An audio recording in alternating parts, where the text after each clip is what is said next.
চোদ্দ সেটি ইনক্লুসিভ হয় নাই, 24 ইনক্লুসিভ হয় নাই, বা 18-তে যেটি হয়েছে যে আস্থায় এনে বা বিশ্বাস করে এনে তারপরে 6টি সিট একরকম ধরিয়ে দেওয়া হয়েছে বলা হয়, এভাবে করা হয়েছে। সেই সব নির্বাচন যদি চলতে পারে বা সরকার গঠন করতে পারে তারপর, তাহলে এই নির্বাচনের সমস্যা কেন হবে বলে? ন্যাচারাল জাস্টিস বলে একটা কথা আছে। আপনি যদি দেখে থাকেন, এই বিগত 15 মাসে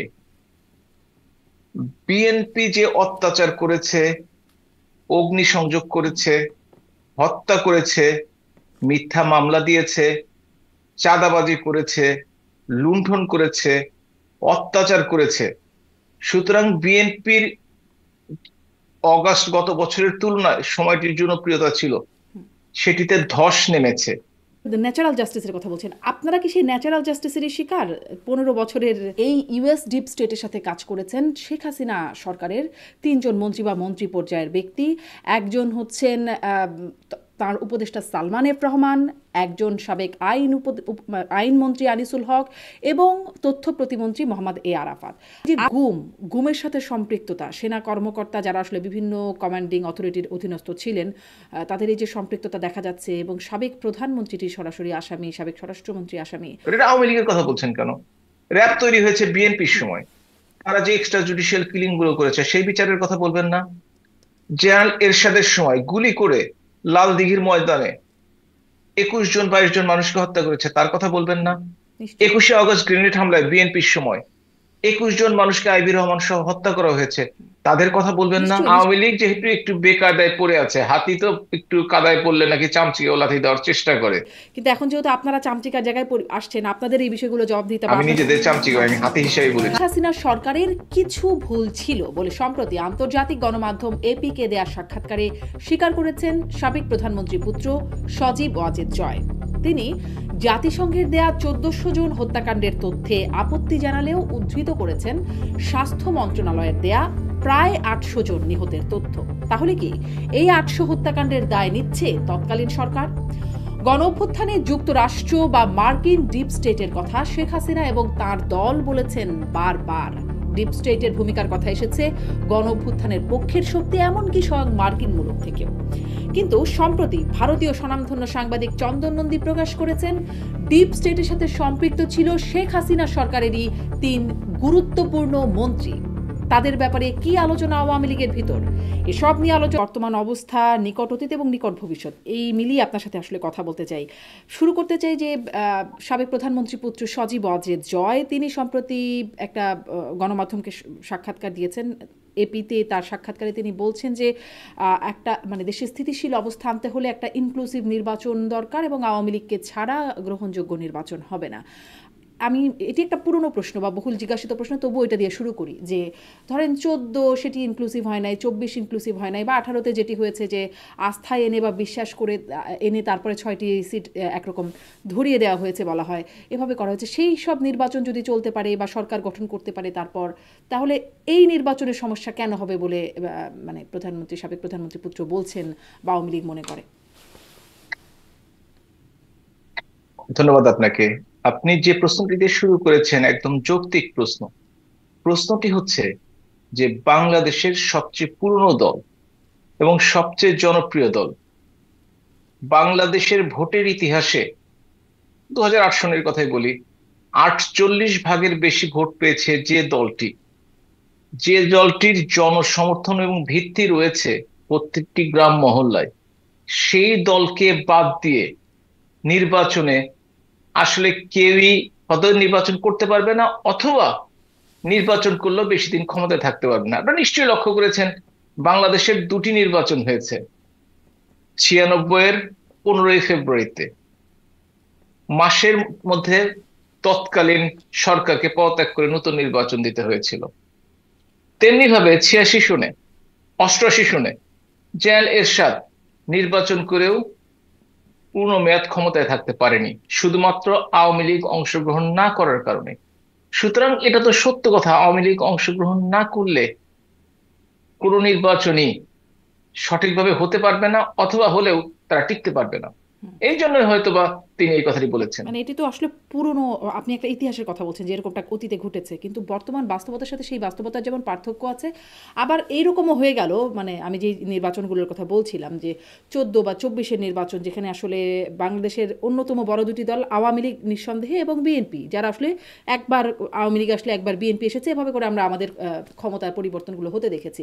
তো তাদেরকে ছাড়া নির্বাচন করে যদি এভাবে হয়ে যেতে পারে, বাস্তবতা যদি মানে এরকম হয়ে দাঁড়াতে পারে, তাহলে আওয়ামী লীগকে ছাড়া নির্বাচন করলে নির্বাচন করতে পারবে না বা করলেও টিকতে পারবে না।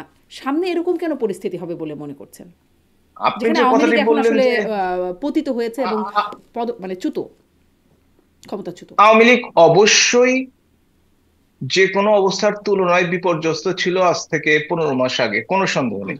সে ব্যাপারে আমি আপনার সাথে সম্পূর্ণ একমত।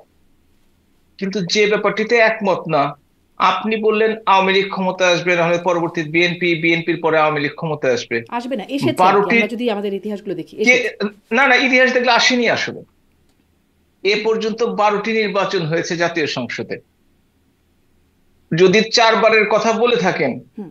91, 96, 2001 এবং 2008 ছাড়া বাকি নির্বাচনে এই ধরনের ঘটনা ঘটেনি।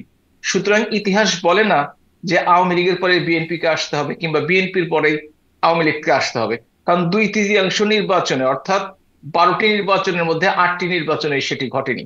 সেটি যে সবসময় ঘটতে হবে এমন কোনো কথা নেই। তার মধ্যে তো আসলে কয়েকটি নির্বাচন, অন্তত 3টি নির্বাচন আপনারাই করলেন, একটা ছিল এবার আর 9-এর তত্ত্বাবধায়ক নির্বাচন। আচ্ছা, এমন কোনো কথা নেই, কিন্তু আসলেও ক্ষমতায় টিকতে পারবে না, এই কথাটা প্রায়ই শোনা যাচ্ছে যে বিএনপি বলা হচ্ছে, এখন বিএনপি হয়তো নির্বাচনে ক্ষমতায় আসবে, এখন নির্বাচন হলে, কিন্তু ক্ষমতায় আসলেও ক্ষমতায় টিকতে পারবে না। আপনিও বলছিলেন যে হয়তো নির্বাচনই হবে না, অথবা নির্বাচন হলেও ক্ষমতায় টিকতে পারবে না। কেন, মানে কেমন বাস্তবতায় ক্ষমতায় টিকতে পারবে না? কি হবে? আপনারা কিছু করবেন নাকি পরিস্থিতি কেমন হবে যে এই ভবিষ্যৎবাণী? প্রথমত, আমরা কিছু করব কি করব না সেটা বাদ রেখেও যদি বলি, ন্যাচারাল জাস্টিস বলে একটা কথা আছে। আপনি যদি দেখে থাকেন, এই বিগত 15 মাসে বিএনপি যে অত্যাচার করেছে, অগ্নিসংযোগ করেছে, হত্যা করেছে, মিথ্যা মামলা দিয়েছে, চাঁদাবাজি করেছে, লুণ্ঠন করেছে, অত্যাচার করেছে, সুতরাং বিএনপির অগাস্ট গত বছরের তুলনায় সময়টির জনপ্রিয়তা ছিল, সেটিতে ধস নেমেছে। তার অর্থ এই না সেই ধসের উপর দাঁড়িয়ে জামাত কিংবা অন্য পার্টির জনপ্রিয়তা বেড়েছে। অবশ্য তারা সেই সুযোগটি কাজে লাগানোর চেষ্টা করছে বলে তারা এবং রাজনৈতিক ফায়দা লোটার চেষ্টা করছে, কিন্তু সেটি কখনোই আসলে হবে না বলেই আমার ধারণা। এবং বিএনপি, আপনি যে কেন আমি বললাম তারা ক্ষমতায় থাকতে পারবে না, আমি অত দূর আসলে যেতে চাইনি, যদিও নিয়ে আসলেন। সেটি হচ্ছে তারা ক্ষমতায় না যেয়ে দেশের যে দুরবস্থার সৃষ্টি করেছে গত 15টি বছরে, তারপরে ক্ষমতায় যদি আল্লাহ তাআলা তাদের কোনোভাবে নিয়ে নেয়, তারা কি করবে নিশ্চয়ই আপনি প্রবাস থেকেও খবর পাচ্ছেন। জি। আপনি বলছিলেন যে 15 মাসে যে অত্যাচার, নির্যাতন বা দুর্নীতির কথা আপনি বলছিলেন। আপনাদের বিরুদ্ধে ন্যাচারাল জাস্টিসের কথা বলছেন। আপনারা কি সেই ন্যাচারাল জাস্টিসেরই শিকার? 15 বছরের মানে সেই হিসাব নিকাশের ফলে ন্যাচারাল জাস্টিস আপনাদের বিরুদ্ধেও, মানে আপনাদের সাথেও হলো? তর্কের ক্ষেত্রে অনেক কথাই বলা যায়, হুম, কিন্তু সেটা যদি জাতীয়, বিশেষ করে আন্তর্জাতিক ষড়যন্ত্র হয়ে থাকে, হুম, যদি সেখানে ইউএস এইড কে বস্তাভর্তি ডলার ঢালতে হয়, সেখানে যদি আইএসআই এর প্রত্যক্ষ তত্ত্বাবধানে বাংলাদেশে অবৈধ অস্ত্রের সমাহার ঘটে কিংবা অবৈধ টাকার সমাহার ঘটে, যদি লোক ভাড়া করে রাস্তায় নামানো হয়, এবং যদি কেউ কথা দিয়ে কথা না রাখে, বিশেষ করে বাহিনীগুলো, তখন তো এই ধরনের ঘটনা যে কোনো দেশে ঘটতে পারে, এবং সেটি ঘটেছে। আচ্ছা, এই বাহিনীগুলো কথা দিয়ে কথা না রাখার কথা এবং আন্তর্জাতিক ষড়যন্ত্রের কথা আপনারা যেটি বলছেন, এটি নতুন কথা না। মানে আমরা যখন শেখ হাসিনা ক্ষমতায় ছিলেন তখনও আমরা শুনেছি যে সত্য কখনোই পরিবর্তন হয় না, জি, সুতরাং নতুন হবে না তো। জি, জি, সত্য। সত্য এটা সত্যই। হ্যাঁ, আমরা আসলে এটা মার্কিন অনেক কর্তৃপক্ষের কাছ থেকেও এরকম কথা শুনেছি। এমনকি গণঅভ্যুত্থানের পক্ষে কাজ করা অনেকের মুখ থেকেও শুনেছি যে ইউএস ডিপ স্টেটের মানে এবং সম্পৃক্ততা। আপনি যদি দেখে থাকেন, পৃথিবীর মধ্যে মানবাধিকার নিয়ে যিনি কাজ করেন মেইনলি পৃথিবীর মধ্যে, জাতিসংঘের ইউনাইটেড নেশন হিউম্যান রাইট কমিশনের কমিশনার ভলকার টুর্ক, তিনিও কিন্তু আর্মিকে ফোন করেছিলেন হুম, হুম। ওই 4 তারিখের আগে, 3 তারিখে। এটা কিন্তু সরাসরি কোনো দেশের সার্বভৌমত্বের পক্ষে হুমকি স্বরূপ বা violation of সভরেনিটি of the any country. তো সুতরাং সেই কাজটি করেছে, সুতরাং এগুলো তো প্রমাণিত জি, সত্য আমি আসলে এই যে এই প্রমাণিত কাজগুলো সত্যের উপরে হয়েছে। আরেকটা প্রশ্ন করতে চাই যে এই ইউএস ডিপ স্টেটের বিষয়ে আপনারা যেটি বলেন, এখানে একটা সম্প্রতি আহ, একটা খবর পড়ছিলাম, সেটি হচ্ছে ভারতীয় গণমাধ্যম নর্থ ইস্ট, তার রিপোর্টার চন্দন নন্দী, সাংবাদিক চন্দন নন্দী, তিনি বাংলাদেশি এক অন্যতম তার স্পেশালিটি আর কি রিপোর্টিংয়ে, তিনি বাংলাদেশের সরকার সেনাবাহিনীর মধ্যে থেকে অনেক এমন অনেক তথ্য দেন যেগুলো আসলে আমাদের গণমাধ্যমে আমরা জানি না বা স্বাভাবিকভাবে জানা যায় না। তিনি বলছেন যে এই ইউএস ডিপ স্টেটের সাথে কাজ করেছেন শেখ হাসিনা সরকারের 3জন মন্ত্রী বা মন্ত্রী পর্যায়ের ব্যক্তি। একজন হচ্ছেন তার উপদেষ্টা সালমান এফ রহমান, একজন সাবেক আইনমন্ত্রী আনিসুল হক এবং তথ্য প্রতিমন্ত্রী মোহাম্মদ এ আরাফাত। আপনাদের মধ্যে আসলে এই বিষয়ে কি জানা শোনা বা আলোচনা আছে? আমি কিন্তু মানে 5 আগস্টের পরে যখন আওয়ামী লীগের কারোর সাথে কথা হয়েছে, তাদের অনেকের কাছ থেকেই শুনতে পেরেছি যে সালমান এফ রহমানের নাম, মানে তিনি নাম প্রকাশ না করার শর্তে বা খুব এমনি আলোচনায় বলেছেন। আপনারা কি এরকম আলোচনা আপনাদের মধ্যে আছে বা আপনারা জানেন কতটা? প্রথমত রিপোর্টটি বের হয়েছে আজকে থেকে অনেক দিন আগে, রিপোর্টটি দেখেছি আমি। দেখেছেন?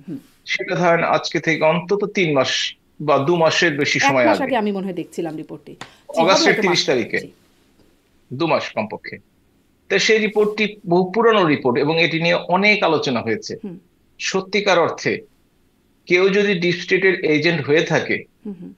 তাহলে তো তাদের দুজনকে ওই লুঙ্গি পরা অবস্থায় কিংবা লুঙ্গি পরা অবস্থায় তো নৌকায় পাওয়া আসলে সম্ভব কিনা সেটা আমি জানি না। আমি তাদের সমর্থনও করছি না, তাদের বিরোধিতাও করছি না, আমি বলার চেষ্টা করছি। কিংবা একজন দেশ থেকে ভিন্ন পথে পালিয়ে যাবেন, আহ তাতেও সেটাকে কে সহযোগিতা করেছে আমি আসলে জানি না। এবং যদি ডিপ স্টেটের এজেন্ট হয়েই থাকে,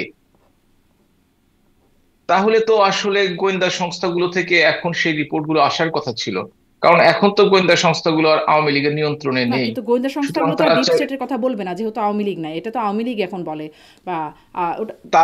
তারা তো বেশি করে বলবে, এই কারণেই বলবে তারা প্রত্যেকটি জিনিস আবিষ্কার করার চেষ্টা করছে যার মাধ্যমে আওয়ামী লীগকে কিভাবে ক্ষতিগ্রস্ত করা যায়, কিন্তু গণ আওয়ামী লীগকে অভ্যুত্থানকে তো কিভাবে তারা আর বিভাজিত এটার করা জন্য যায়। ডিমিন করতে পারে না, তাই না? এটা যদি মার্কিন ডিপ স্টেট হয়ে থাকে, তাহলে তো গণ অভ্যুত্থানের সেই স্পিরিটটা যেভাবে আসার কথা সেভাবে তো থাকে না, সেখানে তো অন্য আন্তর্জাতিক সেটা পর্যায়ে আছে চলে নাকি আসে। এখন? সেই স্পিরিটটা আছে নাকি এখন? সেটি ভিন্ন কথা, কিন্তু আমার প্রশ্ন হচ্ছে এটি তো আসলে ইনারা করতে চাইবেন না, এটা তো তাদের স্বার্থ পরিপন্থী হবে, এটা আপনাদের, তার আপনারা অর্থ বারবার যেহেতু হচ্ছে, বলেন। আপনার কথা অর্থ হচ্ছে বাংলাদেশের গোয়েন্দা সংস্থাগুলো বর্তমানে যারা আন্দোলন করেছে তাদের পক্ষ থেকে সত্য প্রকাশে বাধাগ্রস্ত হচ্ছে।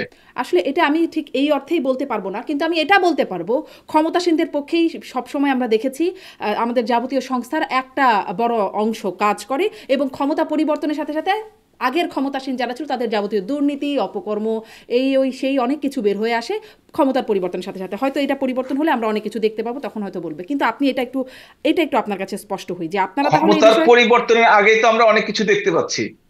ক্ষমতার সেটা এখন পরিবর্তনের আপনারা আগেই দেখতে তো। পাবেন, আপনারা যেহেতু ক্ষমতার বাইরে, ইনারা হয়তো দেখতে পাবেন না, কিনা। কিন্তু আপনি কি আমাকে আগে এইটা আন্তর্জাতিক একটু বলবেন, নির্দেশে। তারপরে আসলে ক্ষমতাসীনদের সম্পর্কেও আপনাদের কাছ থেকে টুকটাক নিশ্চয়ই জানতে চাইবো। কিন্তু এই বিষয়ে আপনাদের মধ্যে কোনো আলোচনা নাই? আপনি পররাষ্ট্র মন্ত্রণালয় সম্পর্কিত স্থায়ী কমিটির সদস্যও ছিলেন, আপনি মানে যেই এই প্রতিবেদনে যেটি বলা হচ্ছে যে সালমান এফ রহমান, তখন মার্শা বার্নিকার সাবেক রাষ্ট্রদূত, বা উজরা যে আন্ডার সেক্রেটারি, মার্কিন আন্ডার সেক্রেটারি, তাদের সাথে যে বৈঠকগুলো করছিলেন, এগুলো কি কোনো। ডোনাল্ড লুকে বাদ দিলেন, জি, ডোনাল্ড লুকে বাদ দিলেন। হ্যাঁ, হ্যাঁ, ওটা তো উনি দেশে এসেছিলেন। ওটা আবার বাইরে গিয়ে দেখা করা, মানে না না, যুক্তরাষ্ট্রে গিয়ে বাইরে দেখা গিয়ে দেখা করা এবং ওনার বাসায় সর্বশেষ ব্রেকফাস্ট ওনার বাসাতেই উনার হয়েছে। বাসায়, হ্যাঁ। হ্যাঁ, তবে এই ব্যাপারে আসলে সত্যিকার অর্থে এটা নিয়ে রিসার্চ করার প্রয়োজন আছে আমি বলে মনে করি।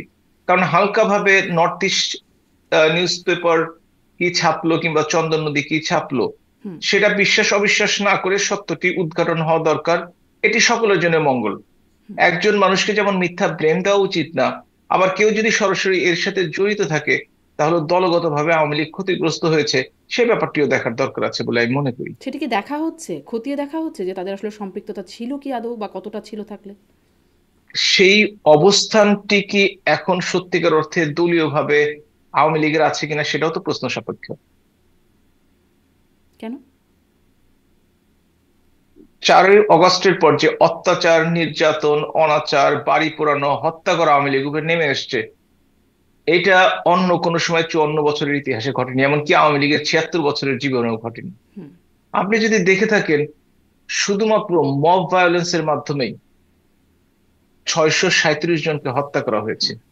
213 জন আওয়ামী লীগের নেতা কর্মীকে পিটিয়ে কুপিয়ে হত্যা করা হয়েছে।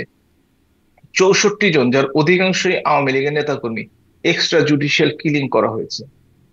আপনি দেশের যে বর্তমান অবস্থা, লাখ লাখ মানুষ আজকে, সত্যি কথা লাখ লাখ না বলে 1.5 থেকে 2 কোটি মানুষ আজকে ইন্টারনালি ডিসপ্লেসড, অর্থাৎ ঘরে থাকতে পারছে না। তারা রাতে ঘরে ঘুমাতে পারছে না, তারা নিজের পাশের গ্রামে, পাশের উপজেলায়, পাশের জেলায়, রাজধানীতে তারা জীবনযাপন করছে। তাদের যে অবস্থা বর্তমানে, তাদেরকে এখন চায়ের দোকানে কাজ করতে হচ্ছে, তাদেরকে 3 হুইলার চালাতে হচ্ছে, তাদেরকে গার্মেন্টস ফ্যাক্টরিতে কাজ করতে হচ্ছে শুধুমাত্র জীবন বাঁচানোর জন্য। এই অবস্থায় এই ধরনের বিলাসিতা আওয়ামী লীগের সাজে কিনা সেটাও তো চিন্তা করে দেখতে হবে। সুতরাং আওয়ামী লীগকে এখন যে কাজটি করতে হবে, বা যে কাজটি আওয়ামী লীগ করার চেষ্টা করছে, আওয়ামী লীগের যে কোটি কোটি কর্মী সমর্থক রয়েছে, সেই কর্মী সমর্থকদেরকে সংগঠিত করে বাংলাদেশের যে কোনো গণতান্ত্রিক পন্থায় অংশগ্রহণ করে আগামী নির্বাচনে বাংলাদেশ আওয়ামী লীগকে অবশ্যই জনগণকে সাথে নিয়ে আপনি জনগণের বলছেন এটি সিদ্ধান্ত একটা মেনে নেওয়ার বিলাসিতা, প্রস্তুতি কিন্তু নেবে। আপনাদের তো মানে অভ্যন্তরীণ তৎপরতা চলছে। আহ, মানে দায়িত্ব দিতে আবার কোনো ভুল হয়ে যায় কিনা, যদি আগে কোনো ভুল হয়ে থাকে, সেই বিষয়ে আপনাদের ভাবাটা জরুরি বলে মনে করে না দল? আমি একটা কথা, জনাব আলী আরাফাত আমাকে নিজে বলেছেন, সেটি হচ্ছে যে তাকে ইউরোপ এবং আমেরিকার বাংলাদেশ আওয়ামী লীগের মুখপাত্র করা হয়েছে, হুম। এবং সেটা অতি সম্প্রতি, হয়তো কিছুদিন আগে। হুম। কবে হয়েছেন বলেননি। তো সুতরাং সেটা যদি করা হয়ে থাকে, নিশ্চয়ই তার সম্বন্ধে খোঁজ খবর নিয়েই করা হয়েছে, এবং খোঁজ খবর নিয়ে করার কারণেই তিনি হয়তো এর সাথে সম্পৃক্ত না থাকার কারণে এটি হয়েছে, এটাই তো স্বাভাবিক। হুম। আচ্ছা, মানে খোঁজ খবর নিয়ে জানা মনে আর হয়েছে যে বাকি তিনি আর আসলে বাকি সম্পৃক্ত না। যেহেতু দুজন কিন্তু জেলে আপনি আছেন, বলছিলেন যে এটাও দুইজন। কিন্তু এবং তারা তারা কিন্তু আইসিটিতে তারা মামলার আসামি, এবং তাদেরকে সর্বোচ্চ শাস্তি হওয়ার সম্ভাবনা আছে এই অসাংবিধানিক এবং অগণতান্ত্রিক সরকারের সময়। জি, আপনি বলছিলেন যে ২ জন জেলখানায় আছেন, তাদেরকে গ্রেপ্তার করা হলো যেভাবে, আর একজন আ পলাতক হলেন। কিভাবে পলাতক হলেন? মানে কার কথা বলছেন? মোহাম্মদ আরাফাতের কথা বলছিলেন? হ্যাঁ, তিনি তো দেশের বাইরে আছেন এখন। হ্যাঁ, তিনি যুক্তরাষ্ট্রেই আছেন। মানে তিনি যুক্তরাষ্ট্রেই গেছেন, একটা একটা গণমাধ্যম সম্ভবত, মানে কোনো একটা আন্তর্জাতিক গণমাধ্যম, বিবিসি বা হতে পারে, সেখানে দেওয়া সাক্ষাৎকারে তার অবস্থান জানা গেছে যে তিনি যুক্তরাষ্ট্রে আছেন।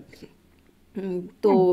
মানে তিনি আমেরিকায় চলে গেলেন। আর যে দুজন গ্রেপ্তার হলেন, আমারও ব্রিগেডিয়ার সাখাওয়াত, সাবেক স্বরাষ্ট্র উপদেষ্টা যিনি হয়েছিলেন, তিনি বলছিলেন যে সালমান এফ রহমান এবং আনিসুল হককে সেনাবাহিনীর কাছে ছিল তারা, এবং তাদেরকে হস্তান্তর করা হয়েছে তার কাছে হস্তান্তর করা হয়েছে। আমি পাল্টা প্রশ্ন করেছিলাম তাকে যে তাহলে আমরা যে দেখলাম সদরঘাট দিয়ে পালিয়ে যাচ্ছে দাড়ি শেভ করে লুঙ্গি পরে, সেটা কি সাজানোর নাটক ছিল? তিনি বলেছেন ওরকমই ধরে নিতে পারেন যে ওটা আসলে, তার মানে বিষয়টা আসলে খুব স্বচ্ছ ছিল না। তাদেরকে সেনা মানে নিবাসে নেওয়া হলো এবং সেখান থেকে দেয়া হলো। এর মধ্যে কোনো কিন্তু আছে বলে আপনার মনে হয় যে স্বচ্ছ না প্রক্রিয়াটা? আবার বাকিরা কিন্তু রয়ে গেলেন সেনানিবাসে, যারা ছিলেন 626 জনের তালিকায় অনেক আওয়ামী লীগ নেতা ছিলেন বা পুলিশ, বিচারপতি, তাদের সবাইকে কিন্তু এভাবে দেওয়া হয় নাই যেভাবে দুজনকে দেওয়া হলো। এর কারণটি হচ্ছে, ডক্টর ইউনূসের সরকার এখন পর্যন্ত কোনো ব্যাপারে স্বচ্ছতা দেখিয়েছেন কি?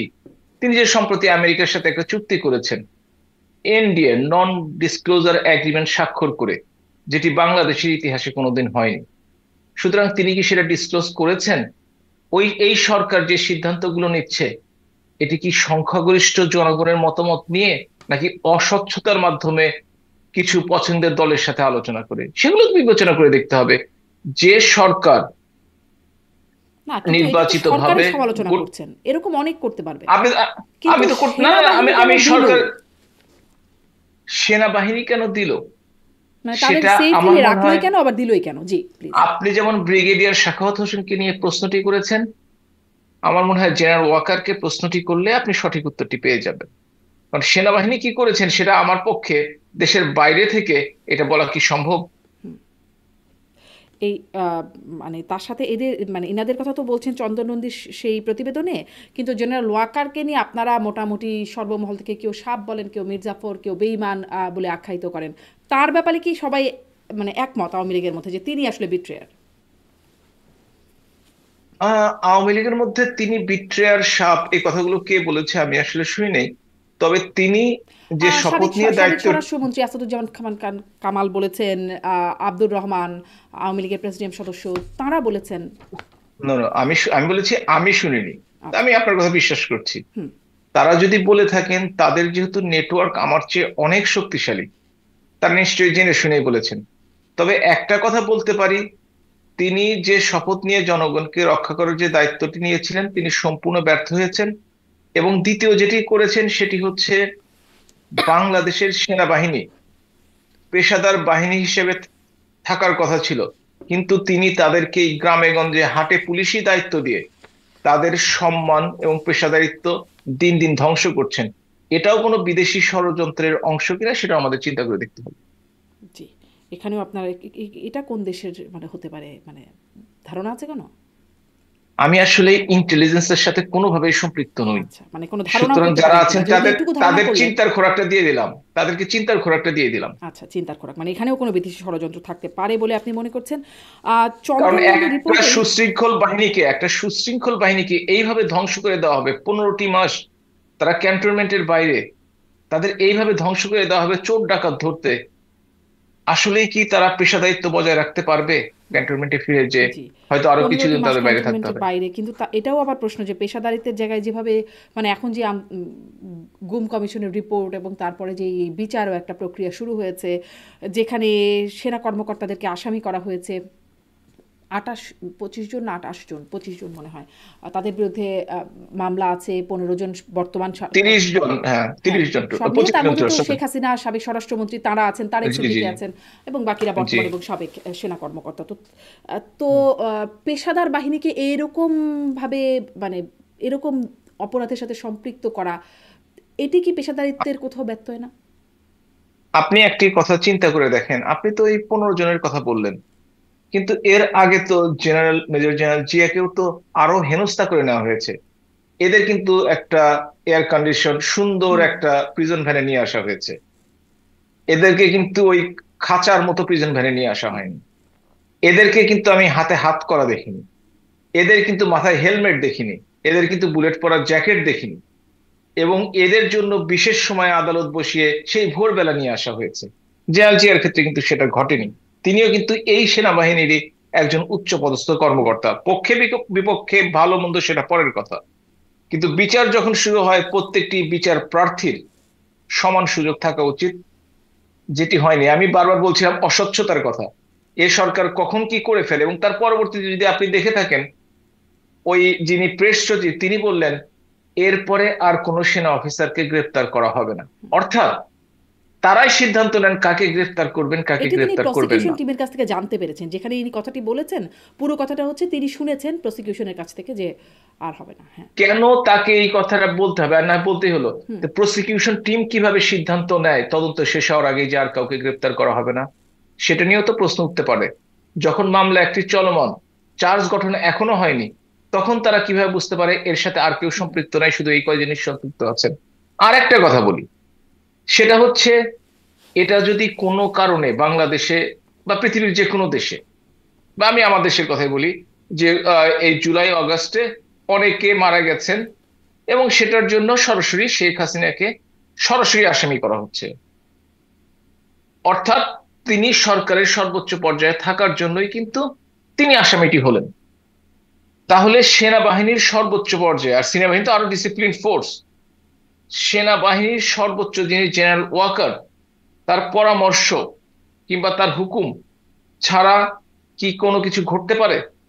যদি না ঘটে থাকে, তাহলে তো সেই সার্কেলের তিনিও এর সাথে অভিযুক্ত হওয়ার কথা ছিল, কিন্তু সেই ধরনের কিছু তো আমরা দেখি নাই। কিন্তু সেই ধরনের কথাটি কোনো একদম আজকে মানে এটি খুব অযৌক্তিক, আপনি হয়তো বলেন নাই, কিন্তু একদমই কি সেটি বলাই যায় যে এটি অবশ্যই হওয়ার কথা? কারণ ধরেন ডিজিএফআই সরাসরি প্রধানমন্ত্রীর তত্ত্বাবধানে, এনএসআই, র্যাব, এনটিএমসি এগুলো তো সেনা প্রধানের তত্ত্বাবধানে থাকে না। র্যাবের কাউকে যদি ধরা হয়, তাহলে ধরতে হবে সেইখানে স্বরাষ্ট্রমন্ত্রীকে, মানে প্রধানমন্ত্রীকে না। হ্যাঁ। পুলিশের কাউকে যদি ধরতে স্বরাষ্ট্রমন্ত্রীকে হয়, আসামি করা পুলিশের, হয়েছে। হ্যাঁ, স্বরাষ্ট্রমন্ত্রীকে আসামি করা হয়েছে, তাহলে আর্মিতে যারা আছে তারা রিপোর্ট করতে পারে কোথাও, কিন্তু তারা সরাসরি সেনাবাহিনীর অধীনে, এটা নিয়ে কি কোনো সন্দেহ আছে? তারা কি সেনাবাহিনী ছেড়ে ছেড়ে চলে গেছে? কখনোই যায়নি। না, কিন্তু তাদের রিপোর্টিং রিপোর্ট, ডিফারেন্ট হয়ে গেছে, তাদের রিপোর্টিং অথরিটি ভিন্ন হতে পারে, commanding authority, reporting authority. Reporting authority ভিন্ন হতে পারে, কিন্তু তারা তো সেনাবাহিনীর সদস্য। শুধু সেনাবাহিনী নয়, তারা বিমান বাহিনীর সদস্য, হ্যাঁ, তারা বিভিন্ন বাহিনীর সদস্য হতে পারে। সুতরাং তারা তো আর সেটা ছেড়ে চলে যায়নি। এই যে জাতিসংঘ শান্তি মিশনে যাচ্ছে বাংলাদেশের আর্মি, তারা তো কিছু নিজের কমান্ড, কিন্তু হায়ার র্যাঙ্কিং এ তো বিদেশিরা আছে। তো এখন কি তারা কোনো অঘটন ঘটলে তাদেরকে বলা হবে না যে আপনাদের কমান্ডে থেকে, আপনাদের অবস্থানে থেকে তাদেরকে কি শাস্তির আওতায় আনা হবে না? নিশ্চয়ই হবে। হুম, এবং সবচেয়ে দুঃখজনক ব্যাপার যেটি হচ্ছে যে, যে সামরিক বাহিনীটি আমাদের বিদেশে যে সুনাম অর্জন করে আসছে, তাদের সংখ্যাও কিন্তু দিন দিন 25 ভাগ কমিয়ে দেওয়া হচ্ছে। এবং সেই সেনাবাহিনীকেই দেশে এসে এই পুলিশের কাজ করতে হচ্ছে। পেশাদারিত্ব রইলটা কই, আমি তো বুঝতে পারছি না আসলে। জি। এবং এই পেশাদারিত্ব যদি পেশাদার বাহিনীর মধ্যে না থাকে, যাদের দেশ রক্ষা করার দায়িত্ব, তারা সেই দায়িত্বটি সঠিকভাবে পালন করতে পারবেন কিনা, সেখানেও কিন্তু সন্দেহ থেকে যায়। জি, সেই সন্দেহ রাখাই যেতে পারে, কিন্তু বিচারের অস্বচ্ছতার কথা আপনি বলছেন, সেটি যদি থাকেও, সেটি যদি মেনেও নেই আমরা যে হ্যাঁ বিচারের অস্বচ্ছতা আছে, কিন্তু আহ, মানে এই যে গুমের সাথে সম্পৃক্ততা, সেনা কর্মকর্তা যারা আসলে বিভিন্ন কমান্ডিং অথরিটির অধীনস্থ ছিলেন, তাদের এই যে সম্পৃক্ততা দেখা যাচ্ছে, এবং সাবেক প্রধানমন্ত্রীটি সরাসরি আসামি, সাবেক স্বরাষ্ট্রমন্ত্রী আসামি, এটিকে আসলে আপনারা কিভাবে নেন? এটি আসলে আওয়ামী লীগের জন্য কতটা ক্ষতিকর হয়ে দাঁড়াচ্ছে বা ক্ষতিকর হচ্ছে কিনা? এটা আওয়ামী লীগের কথা নয়, এটি হচ্ছে একজন মানুষ খুন হলে, একজন মানুষ অপঘাতে মৃত্যুবরণ করলে, যারা এর সাথে দায়ী, সেটা বিচার হওয়া দরকার। এটা আওয়ামী লীগের কথা বলছেন কেন? র্যাব তৈরি হয়েছে বিএনপির সময়, তারা যে এক্সট্রা জুডিশিয়াল কিলিং গুলো করেছে সেই বিচারের কথা বলবেন না? জেনারেল এরশাদের সময় গুলি করে লাল দিঘির ময়দানে 21 জন 22 জন মানুষকে হত্যা করেছে, তার কথা বলবেন না? নিশ্চয়ই। 21শে আগস্ট গ্রেনেড হামলায় বিএনপির সময় 21 জন মানুষকে আইবি রহমান সহ হত্যা করা হয়েছে, তাদের কথা বলবেন না? নিশ্চয়ই, নিশ্চয়ই, আসলে অনেক হত্যাকাণ্ড হয়েছে বাংলাদেশে, বলতে অনেক থাকলে হত্যাকাণ্ড সারা হয়েছে। প্রোগ্রাম জুড়ে বলতেই থাকতে হবে এটা ওটা হয়েছে হয়েছে হয়েছে, না না, কিন্তু এই প্রত্যেকটি ঘটনাটা যদি প্রত্যেকটি আমি গুম হত্যাকাণ্ডের নিয়ে বিচার জিজ্ঞাসা হওয়া করি। দরকার। হুম। আর একটি কথা আপনাকে বলি, সামরিক বাহিনীর যে বিচার হয়নি, কথাটা কিন্তু একদম ঠিক নয়। 21শে আগস্ট গ্রেনেড হামলায় কিন্তু সামরিক বাহিনীর এবং বিভিন্ন আইন শৃঙ্খলা বাহিনীর সদস্যরা জড়িত ছিল, তাদের কিন্তু সেই সময় বিচার হয়েছে। আপনি যদি নারায়ণগঞ্জ হত্যাকাণ্ডের কথা মনে হয়ে থাকে, 7 হত্যা, যে কর্নেল দায়িত্ব ছিল, তারও কিন্তু বিচার হয়েছে। হুম। সুতরাং সামরিক বাহিনীর যে বিচার হয়নি, কেউ যে বিচারের ঊর্ধ্বে বা কারো ইনডেমনিটি আছে বা ইউনিটি আছে, কথাটা কিন্তু সত্যি নয়। বাংলাদেশের ইতিহাসে যদিও দেখা যায়, এবারও এই ডক্টর ইউনূস সরকারও 15ই জুলাই থেকে সম্ভবত 8ই অগাস্ট পর্যন্ত ইনডেমনিটি দিয়েছে, হুম। কিন্তু এই ইনডেমনিটির কোনো দাম নাই। বঙ্গবন্ধু হত্যাকারীরও দিয়ে দেওয়া হয়েছিল, তাদেরকে কিন্তু ফাঁসিতে ঝুলানো হয়েছে। সুতরাং সরকারে যারা থাকে, নিজেদের দোষ ঢাকার জন্য, নিজেদের সমর্থককে সমর্থন করার জন্য, তারা এই ধরনের ঘোষণা বা এই ধরনের আইন কানুন করার কিছুটা চেষ্টা করেন, কিন্তু পরবর্তীতে সেটা কখনোই টেকে না। এইটা একটা উদাহরণ হিসেবে থাকা দরকার বাংলাদেশে। যে কোনো অপরাধ যে কোনো সময় হোক না কেন, তাদেরকে অবশ্যই বিচারের আওতায় আনতে হবে। যেমন ডক্টর ইউনূস সরকারের সময় একটু আগে বর্ণনা দিলাম, কতজন মানুষ মারা গেছে, কত হাজার মহিলা রেপ হয়েছে, কত হাজার বালিকা ধর্ষণের শিকার হয়েছে, কতটা অবিচারে ডেভিল হান্টের নামে কতজনকে অন্যায়ভাবে গ্রেপ্তার করা হয়েছে, নিজের গণতান্ত্রিক অধিকার প্রতিষ্ঠা করার জন্য কত লোককে গ্রেপ্তার করা হয়েছে।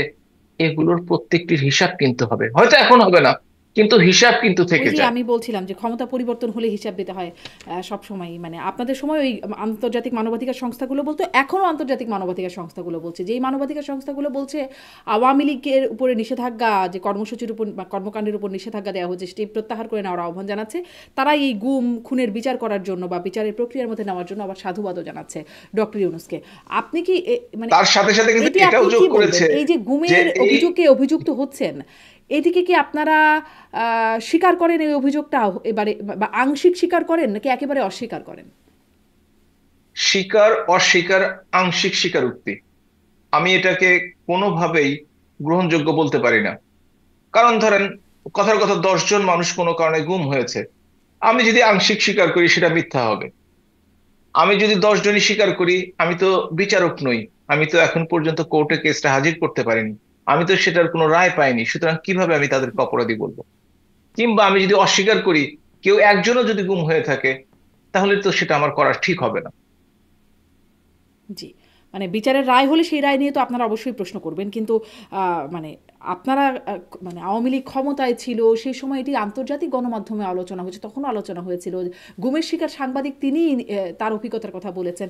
তখন কি আসলে আলোচনা হতো যে আসলে এইটা কোথা থেকে হচ্ছে, এরকমটা কেন হচ্ছে? কখনো এটা আপনাদের নিজেদের মধ্যে আলোচনা এসেছে যে বা আদৌ আপনারা হচ্ছে কিন্তু কিনা? যদি, এমনকি আপনিও তো টিভি টক শো করতেন বাংলাদেশে সেই সময়টিতে, হুম, এবং আমরাও অংশগ্রহণ করেছি সেই সময়টিতে।